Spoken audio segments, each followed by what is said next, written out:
Europe 1 Info.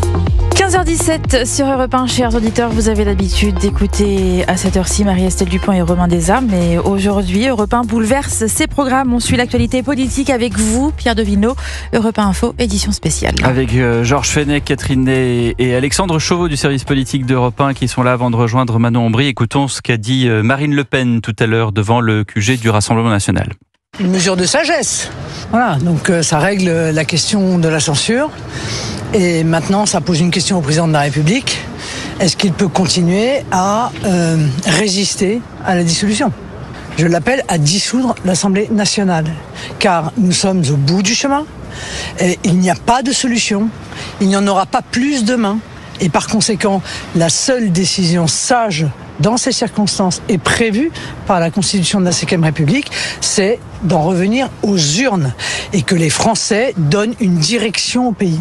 Non mais là on est au bout de la blague là. Je veux dire la farce a assez duré. En l'occurrence, Emmanuel Macron, en résistant comme il le fait de manière irrationnelle aux institutions, est en train de mettre le pays dans une situation terriblement compliquée. La présidente du groupe Rassemblement national, Marine Le Pen. Bonjour Manon Ombry.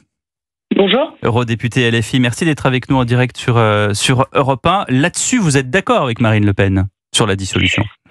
Écoutez, je pense qu'il faut d'abord analyser la situation politique. C'est une crise politique sans précédent qui porte un nom, un responsable, celui d'Emmanuel Macron, qui a voulu s'obséder à poursuivre sa politique coûte que coûte à la tête de l'État, alors qu'il est minoritaire à la fois à l'Assemblée nationale et dans le pays. Maintenant, comment se sortir de cette crise ? Oui, il faut en revenir aux urnes. Je suis pas sûre que ce soit renouveler l'Assemblée nationale, qui somme toute sera dans des équilibres similaires, qui sera la solution, mais en toute hypothèse, vous pensez que s'il y a une dissolution, vous pensez qu'on va arriver à peu près au même résultat qu'aujourd'hui ?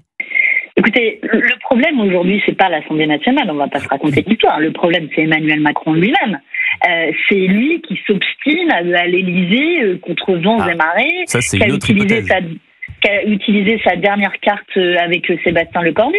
Donc, moi, je vous le dis de but en blanc. C'est lui qui doit partir à l'instant où on se parle pour débloquer le pays.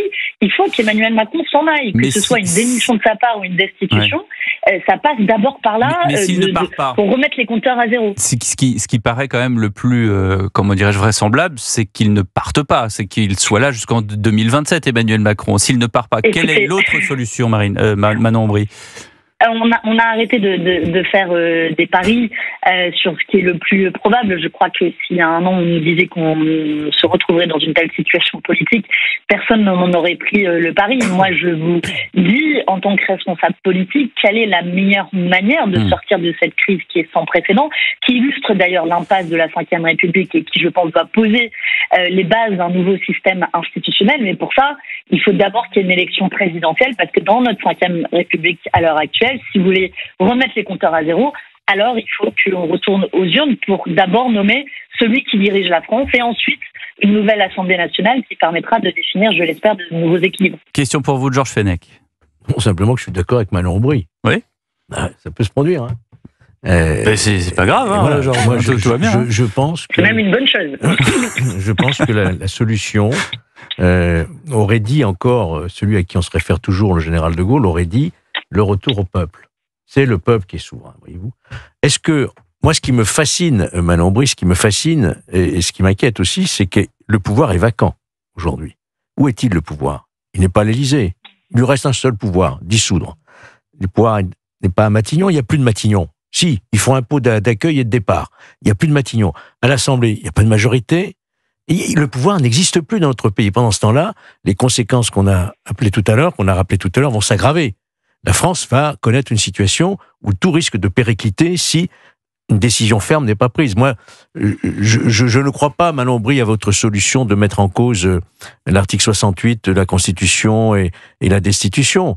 Mais je pense qu'aujourd'hui, je ne sais pas si c'est votre avis, le président de la République, tôt ou tard, mais je pense plutôt tôt que tard, va comprendre et réaliser que la seule façon de remettre le pays à l'endroit, c'est de revenir devant le peuple et de reprocéder à une élection présidentielle qui automatiquement apportera un élan pour avoir une assemblée qui donne les moyens au président, au nouveau président, de mener le pays. Manon Aubry, le gouvernement allemand d'ailleurs souligne aujourd'hui que la stabilité de la France était importante pour l'Europe. Il a raison, Georges Fenech, quand il dit que la situation est grave, et vous le voyez au Parlement européen directement. Oui, clairement, la voix de la France, cela fait malheureusement bien trop longtemps maintenant qu'elle a complètement disparu sur la scène européenne, que ça nous affaiblit. Je peux prendre ne serait-ce qu'un exemple, qui est l'accord de libre-échange avec le Mercosur. La France est censée y être opposée et on n'entend absolument plus la voix française sur la scène européenne.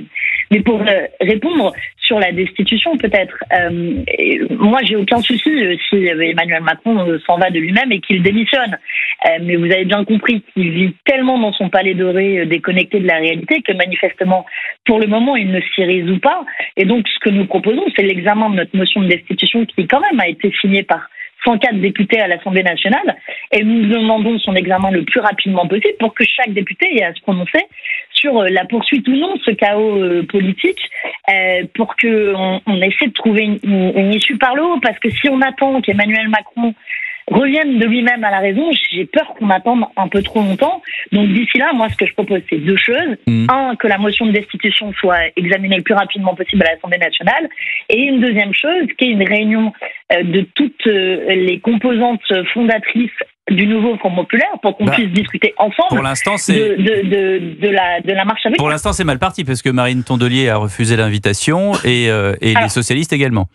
C'est pas tout à fait ce qu'a dit Marine Tondelier. Marine Tondelier a dit qu'il fallait qu'il y ait une réunion le plus rapidement possible avec les composantes du NFP.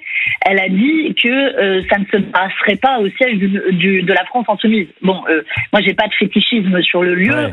Ouais. J'ai envie de dire peu importe où ça se déroule, mais j'observe qu'il y a déjà 2 composantes sur 4 du nouveau Front populaire qui disent oui, en fait, faut se parler, comme on s'est parlé la semaine dernière quand il a fallu définir les rôles et les positions à l'Assemblée nationale. Mais là, c'est outrement plus important. C'est l'avenir du pays. Moi, j'ai une déclaration qui dit « Ça paraît évident que le Parti socialiste ne va pas accourir chez la France insoumise, comme si de rien n'était. Ce qui a été dit et fait ces derniers temps laisse des traces », déclare Marine Tondelier aux relations tendues avec les insoumis et les socialistes. Et en ce qui concerne la réunion, effectivement, j'ai pas d'autres précisions en ce qui concerne la réunion. Donc c'est vous qui dites que c'est une question de lieu. Donc on ne sait pas si c'est un café A ou un café B.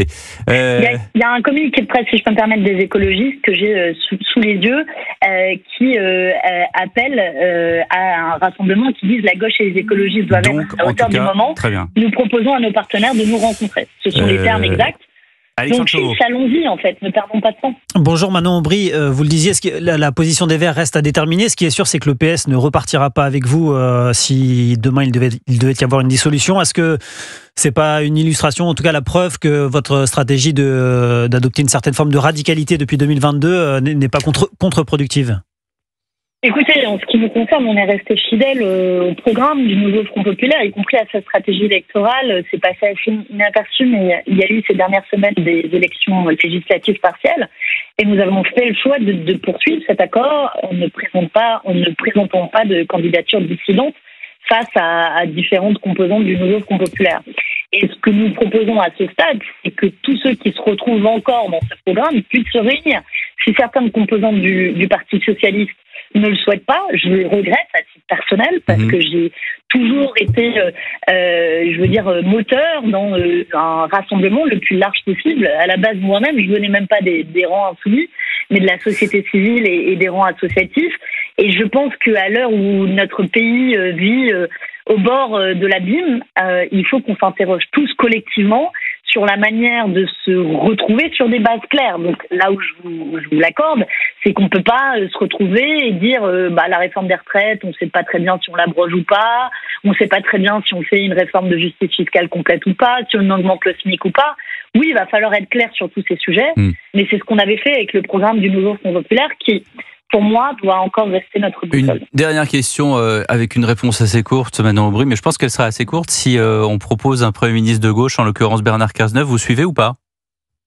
Écoutez, je pense que tout ça est illusoire. Alors on se parle. Il y a bien longtemps que Emmanuel Macron a à la fois évacué toute hypothèse de gauche, et puis je ne sais pas où est-ce qu'on positionne exactement politiquement Bernard Cazeneuve. Donc, mais s'il le propose, vous suivez ? Politique fiction en ce moment. Si vous je comprends que moi, je me positionne sur des options qui sont réalistes. Celle-là me paraît complètement farfelue à l'heure où on se parle. Merci beaucoup Manon Aubry, eurodéputée LFI, d'avoir été avec nous dans cette émission spéciale d'émission Le Cornu.